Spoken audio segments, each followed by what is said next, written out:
240쪽입니다. 우리 지난 시간에 생태계에 대해서 간단하게 했습니다. 생태계. 생태계는 크게 살아있는 거랑 살아있지 않은 걸로 구분되어 있다 그랬죠. 그래서 살아있는 걸 뭐라 그랬어? 생물. 생물적 요소.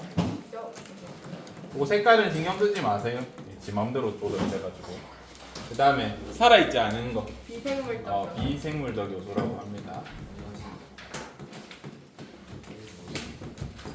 생물적 요소는 이 살아있는 것들의 역할에 따라서 크게 세 가지로 나눠서 볼 수 있습니다. 아무것도 없는 황무지에 생명체가 저절로 생기는 경우들이 있죠. 보통 어떤 애들이 생기던가? 세균. 세균이나 식물 같은 거, 그죠?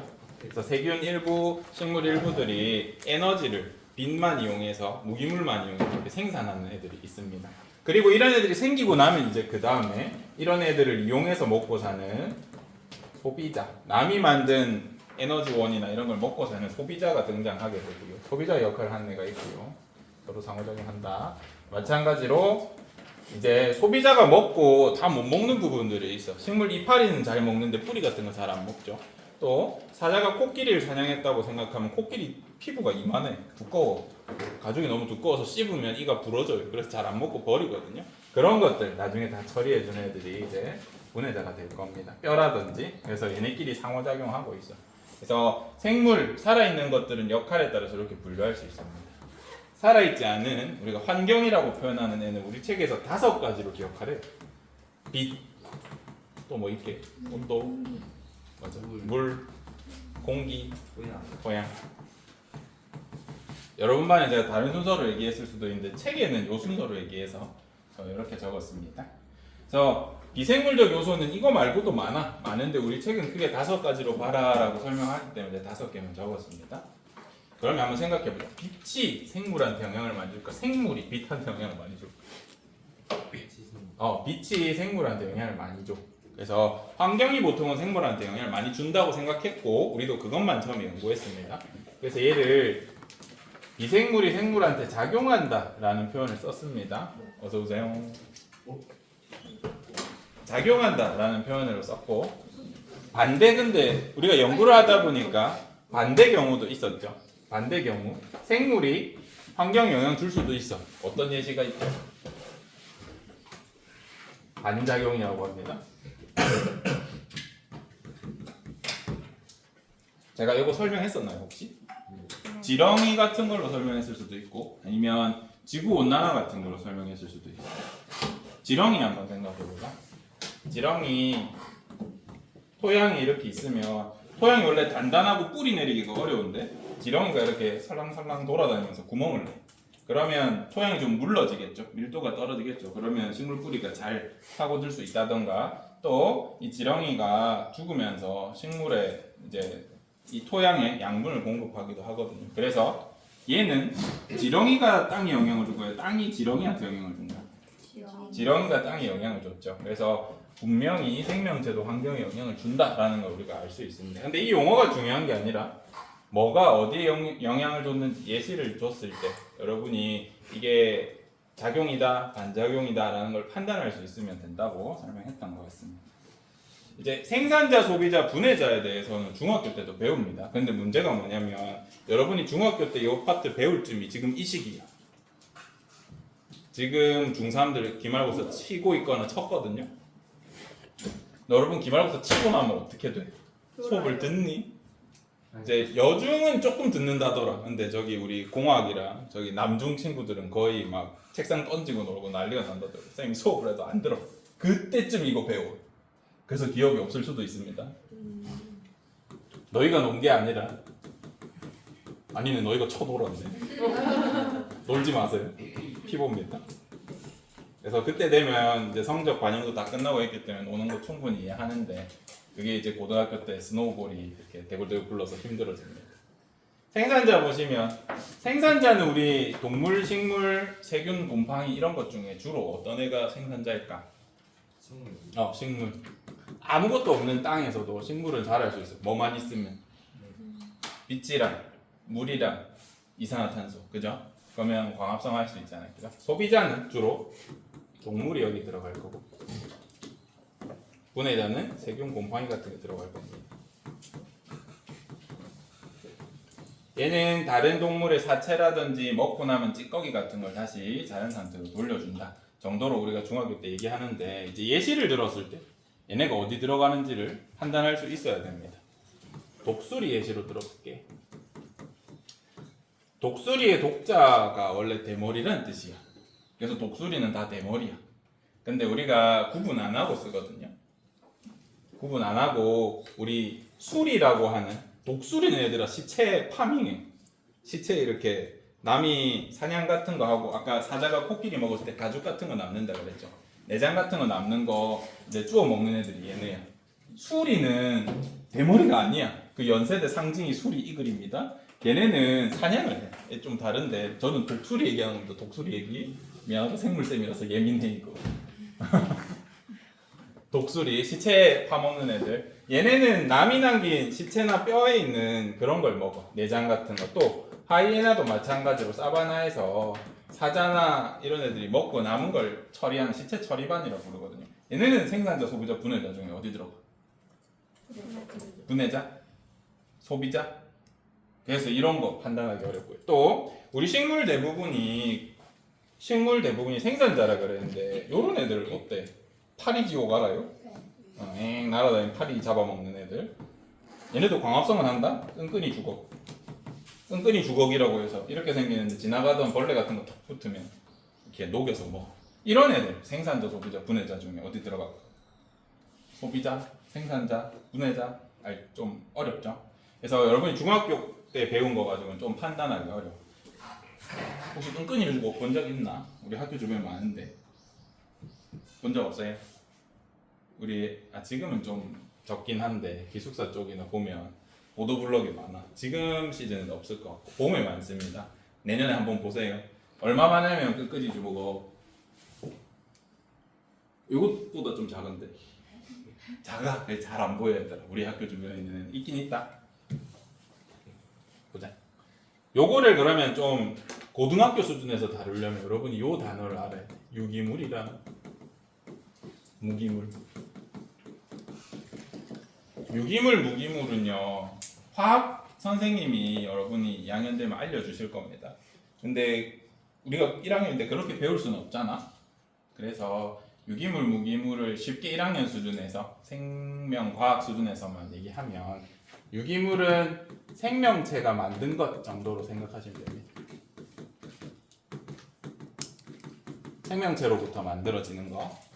무기물은 원래 자연에 있던 거.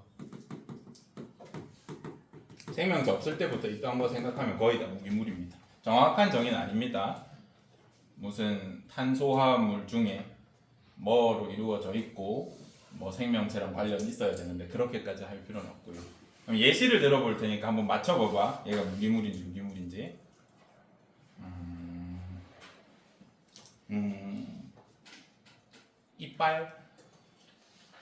이빨은 어디 들어가는 것 같아? 유기물. 유기물이다. 이는 유기물이다. 이제 무기물 성분으로 되어 있는데 이 전체는 유기물. 손톱. 유기물이다. 철. 무기물이다. H2O.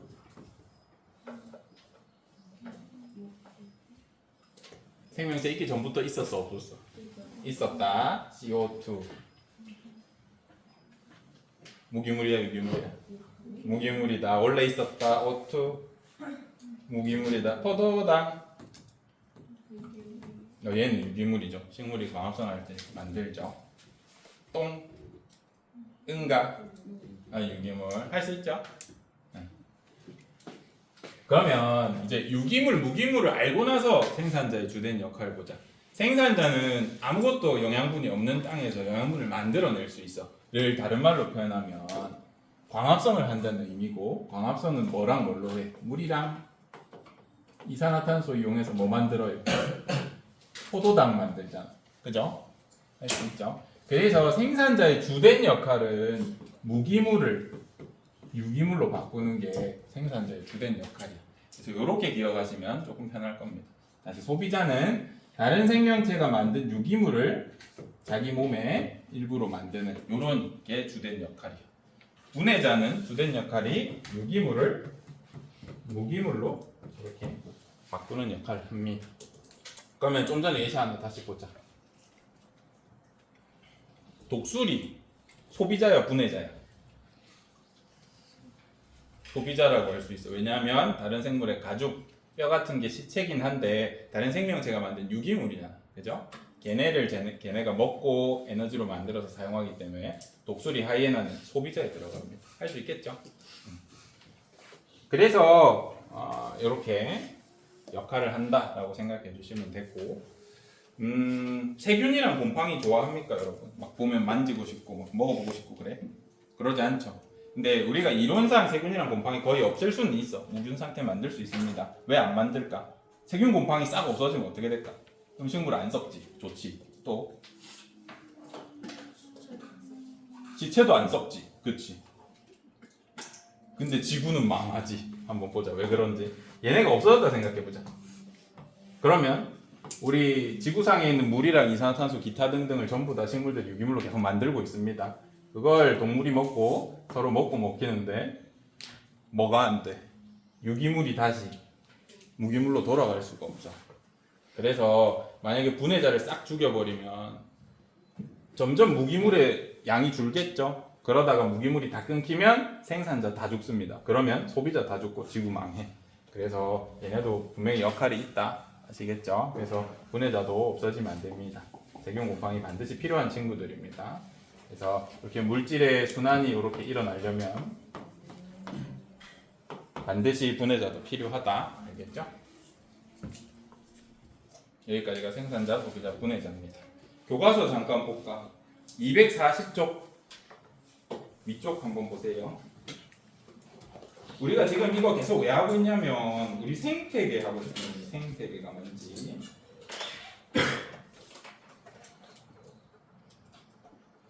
생태계가 뭔지 하고 싶은데 생태계의 정의를 보면 우리가 안 배운 단어들 많이 써. 개체, 개체군, 군집 이런 표현 쓰죠. 그래서 이제 그 개념을 한번 해볼 겁니다.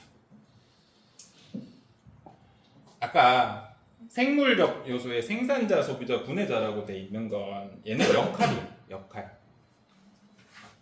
역할 말고 이제 하나 볼 겁니다. 보자. 사람 한 명, 2명, 3명, 4명 이렇게 있을 때 여기 몇 개체 있어?